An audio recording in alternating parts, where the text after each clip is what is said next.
আল্লাহ পাকের অনেক শুকরিয়া আদায় করি। আমাদের বাবরি মসজিদ মুর্শিদাবাদে যেভাবে পুনর্নির্মাণ হচ্ছে, পূর্বের বাবরি মসজিদের ইতিহাসকে বুকে সাক্ষী হিসাবে ধারণ করে হুমায়ুন কবির নামের একজন মুসলিম নেতা, তিনি যেইভাবে বলিষ্ঠ কণ্ঠে সবাইকে ঐক্যবদ্ধ করেছে, তিনি নিজে বলেছে যে এই মসজিদের জন্য প্রয়োজনে আমি আমার জীবন দিয়ে দিব।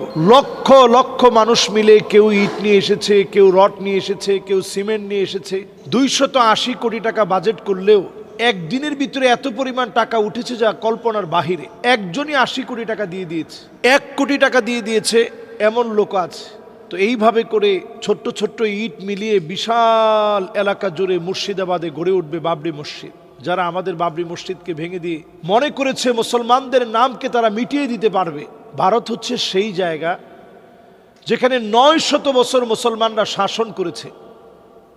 এটা আমাদের পুরানো জায়গা, এটা আমাদের ভূমি, আমাদের কত কত ঐতিহ্য যা ভারতকে সমৃদ্ধ করেছে সবগুলো আমাদের। বাবরি মসজিদ তার একটি ছিল। দেখুন কখনো কখনো নামটা পর্যন্ত কিভাবে মিলে যায়। বাবরের সন্তান ছিল হুমায়ুন, তো এখনো যিনি নেতৃত্ব দিচ্ছেন ওনার নামও তো হুমায়ুন। তিনি নেতৃত্ব দিয়ে এই পুরো মসজিদটাকে নির্মাণের জন্য তিনি এগিয়ে এসেছেন, জনসাধারণ এগিয়ে এসেছে। আমরা অত্যন্ত আবেগ আপ্লুত হয়েছি এই দৃশ্যগুলো দেখে।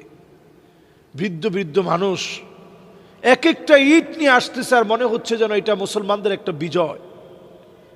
এমন একজন অন্ধ নারীকে আমি দেখেছি যার 2টা চোখ নেই, তিনি পর্যন্ত ইট নিয়ে আসছেন এবং সেই ইটগুলো ধরে ধরে দেখে দেখে তিনি প্রশান্তি লাভ করছিলেন যে বাবরি মসজিদের ইট আমি নিয়ে আসতে পেরেছি। অন্তত আমি চোখে না দেখলেও আমি স্পর্শ করতে পারছি। এই যে একটা আত্মিক প্রশান্তির জায়গা, সুবহানাল্লাহি ওয়া বিহামদিহি, আত্মিক একটা সমৃদ্ধির জায়গা, আত্মিক একটা প্রশান্তি লাভের জায়গা আমাকে অনুপ্রাণিত করেছে। ছোট বাচ্চা দেখেছি, যে বাচ্চা ছোট্ট একটা আদলি নিয়ে আসছে, নিতে গিয়ে কখনো কখনো পড়ে যাচ্ছে, আবার সোজা হচ্ছে, আবার পড়ে যাচ্ছে, আবার সোজা হচ্ছে। ছোট বাচ্চা থেকে শুরু করে আপনি দেখবেন পুরা মুসলমানদের ভিতরে যেন একটা গণজাগরণ শুরু হয়েছে। শুধুমাত্র মুর্শিদাবাদের মসজিদ দিয়ে এটা থেমে থাকবে না, এটা মুসলমানদেরকে ঘুমন্ত অবস্থা থেকে আল্লাহ তাআলা জাগ্রত করবেন। আল্লাহ তাআলা কখনো কখনো অনেক কিছু ঘটিয়ে দেন বড় কোনো কিছু দেওয়ার জন্যে। বাবরি মসজিদের মধ্যে যারা আঘাত করেছে, প্রথম যেই যুবক আঘাত করেছে তিনি কালেমা পড়ে মুসলমান হয়েছেন, সুবহানাল্লাহ বিহামদিহি। এই বাবরি মসজিদকে ঘিরে আপনারা দেখবেন মুসলমানদের নতুন একটা জাগ্রত হওয়ার সুযোগ চলে আসবে। বাবরি মসজিদ আমাদের চেতনা, প্রত্যেকটা মসজিদ যেন আমাদের চেতনা হয়। মসজিদগুলো যেন আমরা নামাজ দিয়ে জীবিত রাখি। হাদিসের মধ্যে নবী আলাইহিস সালাতু ওয়াস সালাম বলছেন, হাত্তা তুত্তাখাযাল মাসাজিদু তুরুকা, মসজিদের সামনে দিয়ে রাস্তা হবে, মুসলমানরা হেঁটে চলে যাবে, নামাজ পড়বে না। প্রিয় ভাইয়েরা, শেষ জামানার এই সময়ে নিজেকে নামাজি হিসাবে দেখেন, সেজদারত হিসাবে দেখেন, রুকুকারী হিসাবে দেখেন, আল্লাহর কাছে প্রশংসাকারী হিসেবে নিজেকে সবসময় সুপর্দ করেন। আল্লাহ রাব্বুল আলামিন আমাদের মুসলমানদের এই জাগ্রত করার জন্য নতুন যে একটি মুর্শিদাবাদে বাবরি মসজিদ হচ্ছে, এটা যেন আমাদের জাগ্রত হওয়ার জন্য নতুন একটা বার্তা দেয়। বর্তমানে কেওক্রাডং পাহাড়ে হুন্ডা চালাতে গিয়ে অনেকেই একেবারে উঁচু গন্তব্যে উঠার পরে কেন যেন গাড়িটা সামনের দিকে যাচ্ছে না, পুরাটা গাড়ি ভার হয়ে যাচ্ছে। অনেকে মনে করতেছেন যে এখানে জিনের কোনো কারসাজি রয়েছে কিনা। কেওক্রাডং পাহাড়, এটা যারা গিয়েছেন আপনারা দেখবেন যে সুউচ্চ জায়গাটা এত বেশি উঁচা এবং ওই রাস্তাগুলো এতটা পেঁচানো, এতটা উঁচু দিয়ে, এখানে যদি আপনার গিয়ারটা ঠিক না থাকে, আপনি যদি গিয়ার আগে থেকে যদি কন্ট্রোল না করেন, তাহলে ওইখানে অনেক ধরনের ক্ষতি হতে পারে। কিন্তু এটা নিয়ে সামাজিক যোগাযোগ মাধ্যমে অনেকেই ভিডিও করার কারণে এই বিষয়টা আমি সতর্কতার সাথে আপনাদেরকে বলবো যে যানবাহনে চড়তে গিয়ে বিপদ এড়ানোর জন্য যদি আপনি মনে করেন যে কোনো ধরনের ক্ষতি আপনাকে পেয়ে বসতে পারে, স্বাভাবিক, যেহেতু আমরা যানবাহনে উঠলে ক্ষতি তো হইতেই পারে। তো এই ক্ষতি থেকে বাঁচার জন্য হাদিসের ভিতরে প্রাপ্ত যে দোয়া পাওয়া যায়, আল্লাহু আকবার আল্লাহু আকবার আল্লাহু আকবার, সুবহানাল্লাযী সাখখারা লানা হাযা ওয়া মা কুন্না লাহু মুকরিনিন ওয়া ইন্না ইলা রাব্বিনা লামুনকালিবুন আল্লাহুম্মা ইন্না নাসআলুকা সাফারানা হাযাল বিররা ওয়াত তাকওয়া ওয়া মিনাল আমালি মা তারদা আল্লাহুম্মা হাওবিন আলাইনা সাফারানা হাযা ওয়াদবি আন্না বু'দা আল্লাহুম্মা আনতাস সাহিবু ফিস সাফার ওয়াল খলিফাতু ফিল আহল আল্লাহুম্মা ইন্নী আউযু বিকা মিন ওয়াসাইস সাফার ওয়া কাআবাতিল মানজার ওয়া সুইল মুনকালাবি ফিল মালি ওয়াল আহল। আপনারা যারা বিমানে চড়েছেন উমরায় যেতে দেখবেন যে খুব দারাজ কণ্ঠে এই দোয়াটা পড়তে থাকে। তো আমরা এই দোয়াটা পড়তে পারি, ইয়া নাফিউ ইয়া নাফিউ ইয়া নাফিউ 21 বার আপনারা পড়ে নিতে পারেন। এবং আসলে সফরকালীন সময়ে একটু আল্লাহকে ডাকা, আল্লাহকে চেনার চেষ্টা করা। আমরা যারা কেওক্রাডং সহ অন্যান্য পাহাড় পর্বতে চড়ি অথবা একটু সফর করতে যাই, অনেকে সফরের উদ্দেশ্য সম্পর্কে জানি না।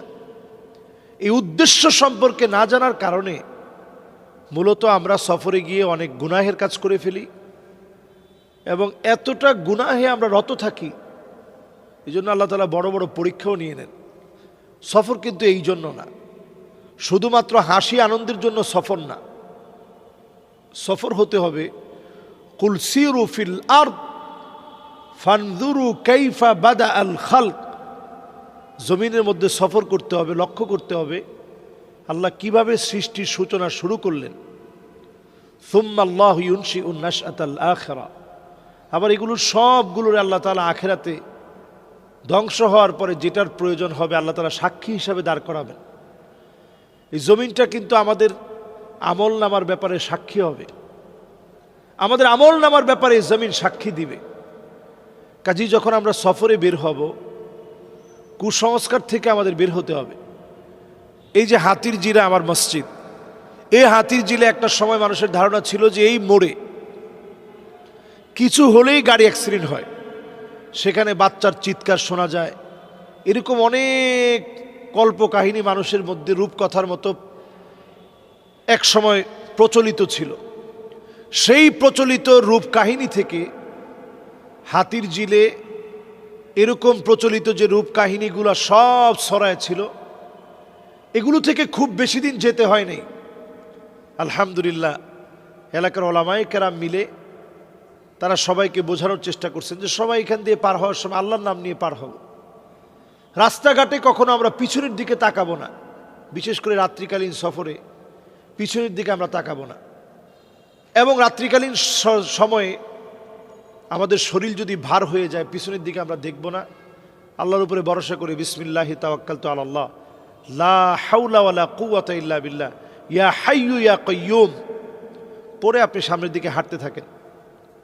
দিনের বেলাতেও ঠিক দুপুরের যে সময়টা, এই সময়টা একটু জিনের চলাচলের সময়।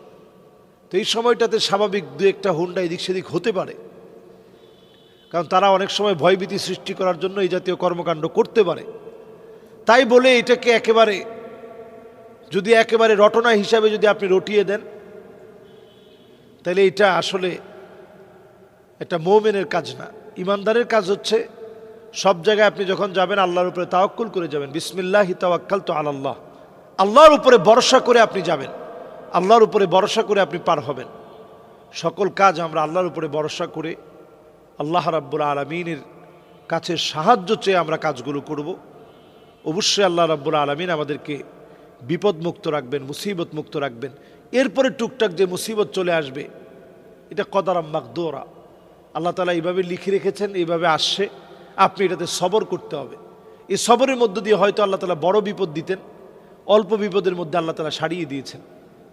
এই জন্য বিপদ দেখলেই এটাকে কোনো কথায় ব্যাখ্যা না করে আল্লাহর উপরে সবর করা।